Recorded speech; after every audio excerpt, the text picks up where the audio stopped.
ఖచ్చితంగా ఇక్కడ మనం ఒక విషయం ఒప్పుకొని తీరాలి. స్మార్ట్ ఎడ్యుకేషన్ అనేది రియాలిటీలోకి రాబోతుంది, వాస్తవంలోకి రాబోతుంది. అయితే డిజిటల్ యాక్సెస్ కావచ్చు, ఇంటర్నెట్ స్పీడ్ కావచ్చు, టీచర్ ట్రైనింగ్ కావచ్చు, అదేవిధంగా హై స్పీడ్ ఇంటర్నెట్ పెనిట్రేషన్ కావచ్చు, ఇవన్నీ కూడా చాలా సమస్యలు ముఖ్యంగా డెవలపింగ్ కంట్రీస్లో ఇవన్నీ దాటుకుని రావాలి. తర్వాత టీచర్ స్టూడెంట్ రిలేషన్షిప్, ఏఐ మన సెన్సిటివిటీస్ని అర్థం చేసుకోలేదు, కానీ ఒక హ్యూమన్ టీచర్ స్టూడెంట్ యొక్క ఎమోషన్స్ కానీ సెన్సిటివిటీస్ కానీ వాళ్ళ కల్చరల్ ప్యాటర్న్స్ కానీ అన్నీ అర్థం చేసుకోగలరు అనమాట.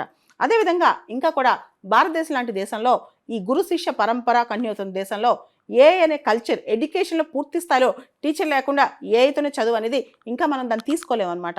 సో ఇదంతా అతి తొందరలోనే మార్పు రాబోతుందని మనకు అర్థమవుతుంది. ఇప్పటి వరకు ఎడ్యుకేషన్లో నాలెడ్జ్, స్కిల్స్ ఇంతవరకే మనం ఆలోచించేవాళ్ళం. మనకు తెలుసు భారతీయత, Indian value system, Indian culture and ప్రపంచవ్యాప్తంగా కూడా వాళ్ళ వాల్యూస్, కల్చర్ ఇవన్నీ కూడా టీచర్ అంటే ఒక ఫిజికల్గా హ్యూమన్ టీచర్ ఇంపార్ట్ చేసినంత ఏఐ ఇంపార్ట్ చేయలేదు. అంటే ఇప్పటి నుంచి ఇంకా వాల్యూ బేస్డ్ ఎడ్యుకేషన్కి, హ్యూమన్ బేస్డ్ ఎడ్యుకేషన్కి, అంటే స్కిల్స్ కానీ నాలెడ్జ్ కానీ ఇవన్నీ ఇంటర్నెట్ కానీ ఏఐ కానీ అన్నీ ప్రొవైడ్ చేస్తాయి. కానీ అంతకు మించి ఒక వ్యక్తిత్వం తయారు చేయాలంటే అది మనుషుల వల్లే సాధ్యం, ఏఐ వల్లే సాధ్యం కాదు. ఎందుకంటే ఏ టెక్నాలజీ అయినా డబుల్ ఎడ్జ్డ్ స్వార్డ్ అనమాట, రెండు వైపులా పదునున్న కత్తి వంటిది. అలాంటి టైంలో ఓన్లీ టెక్నాలజీ బేస్డ్ ఎడ్యుకేషన్ ఇచ్చి వాల్యూ బేస్డ్ ఎడ్యుకేషన్ లేకుండా చేస్తే భవిష్యత్తులో వాల్యూస్ చెప్పే టీచర్స్కి ఎక్కువ వాల్యూ పెరుగుద్ది.